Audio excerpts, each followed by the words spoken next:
WWE star requesting his release and appearances for the Hardy Boyz announced. This is Wrestling Hub. My name is John and you're watching the Wrestling Report for January 16th. Before we get into the rest of the video, make sure you subscribe to Wrestling Hub and turn on all notifications to stay up to date with everything in the world of pro wrestling. Also, don't forget to follow us on Instagram at WrestlingHubOfficial and also follow us on Twitter at Wrestling_Hub.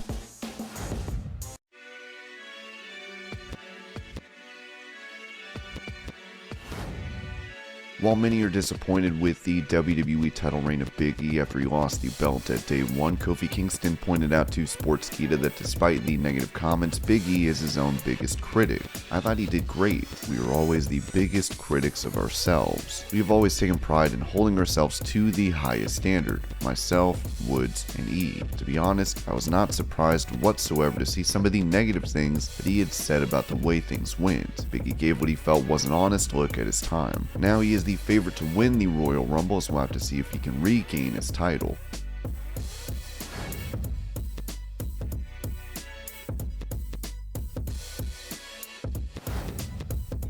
Impact Knockouts champion Mickie James is set to be a part of the Women's Royal Rumble, with fans excited over the prospect of WWE and Impact Wrestling working together. Speaking to Ariel Helwani, James mentioned if AEW contacted her about coming into the promotion. She said, "I never was technically reached out by AEW. I think they all knew that I was going to work with my husband at NWA, and I really wanted to do this women's show. My history with Impact too. Even with Empower, I was able to kind of bridge some of those gaps and make relationships happen."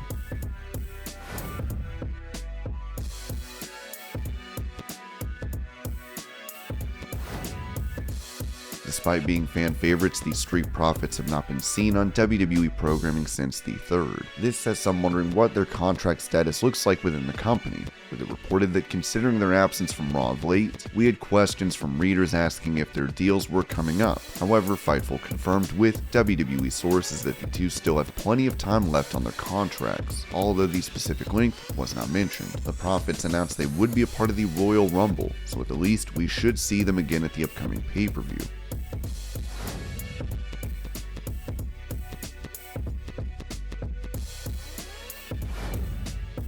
Former President of the US, Donald Trump, recently made an appearance in Florence, Arizona for a rally, which included a video showcasing some of President Joe Biden's worst moments with the Undertaker's theme music.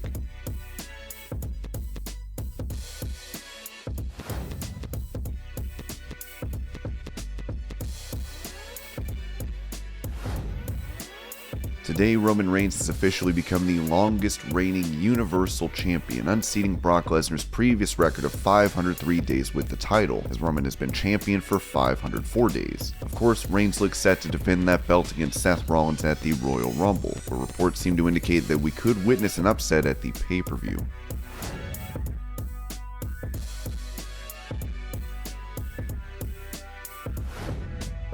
With Jade Cargill remaining undefeated in AEW and recently winning a tournament to become the inaugural TBS champion, she is looking unstoppable. On his podcast, Jim Ross noted the advice he gave to Cargill about performing in the ring. "I said, you've got a lot of work to do." Talked to her about this yesterday and I said, in basketball, a sport you did really well in, you gotta learn things that go along with the game. For example, in basketball, you gotta learn how to shoot free throws. In wrestling, there are certain things you've gotta learn how to do that are critical in the maturation of a pro wrestler. Taking a flat back bump, doing crisp strikes, not being stupid, that type of thing. She's really smart and she wants to be really, really good. She realizes that her look is her real meal ticket right now, but it won't always be, because once your look is exposed for several weeks and what have you, it becomes not as special. So you gotta bring things with your game, and that's her charge right now. She's gotta be able to do that. That's not going to happen overnight. I don't even know if it'll happen in 2022. It's got to be constant work to be good at what you do, and that's where we are with her. When she walked up that stage with her little girl in her arms, that got me. That's real. It got me, and I was really proud of her in that moment. Being a single mom, even though her ex was there, it was cool that he supported the mom and the little girl even though they're not together any longer. So yeah, that was the moment for me that kind of defined Jade and started separating her from the pack. Having a child made her a little more real.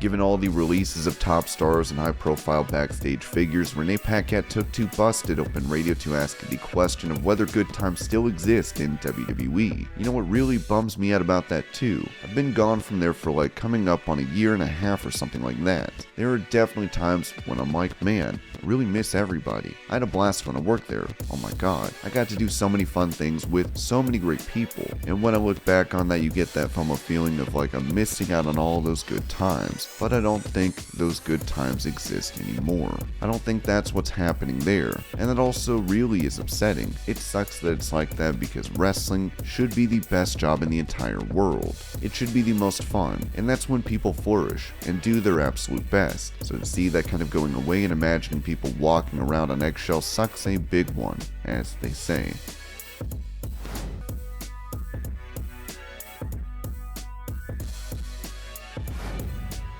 From a story in the Toronto Star, WWE gave a statement criticizing AEW for the amount of blood and violence on their shows. They brought up Anna Jay and Ty Conti's street fight against the Bunny and Penelope Ford for the New Year's Smash edition of Rampage. As WWE noted, if you look at the gory self-mutilation that bloodied several women in the December 31st event on TNT, it quickly becomes clear that these are very different businesses. We had an edgier product in the Attitude Era, and in a 2022 world, we don't believe that type of dangerous and brutal display is appealing to network partners, sponsors, venues, children, or the general public as a whole. Now, Conti, Jay, and the Bunny have reacted by posting pictures of themselves after the match, bloodied up and smiling.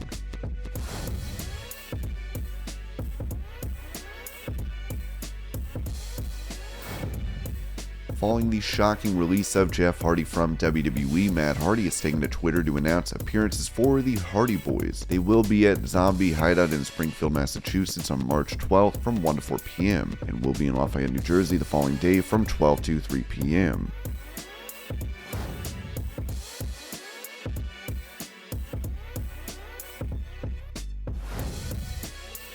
With him last seen at the Crown Jewel event in October, Mustafa Ali has taken to Twitter to announce that he has requested his release from WWE, with him noting, "I have a message that is much bigger than my dreams in pro wrestling. Despite my best efforts, I will not be able to deliver this message while working with WWE. Therefore, I am requesting my release from WWE." Ringside News previously reported that WWE has a limited open door for release requests, so we'll have to see if this will be granted.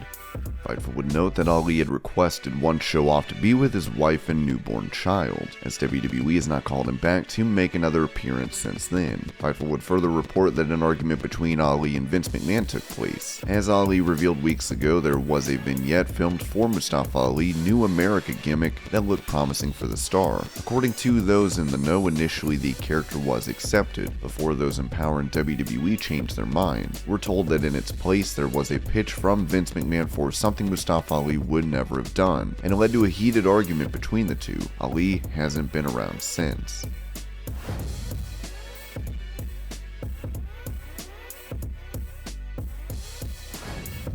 Sleeping under a rock or something.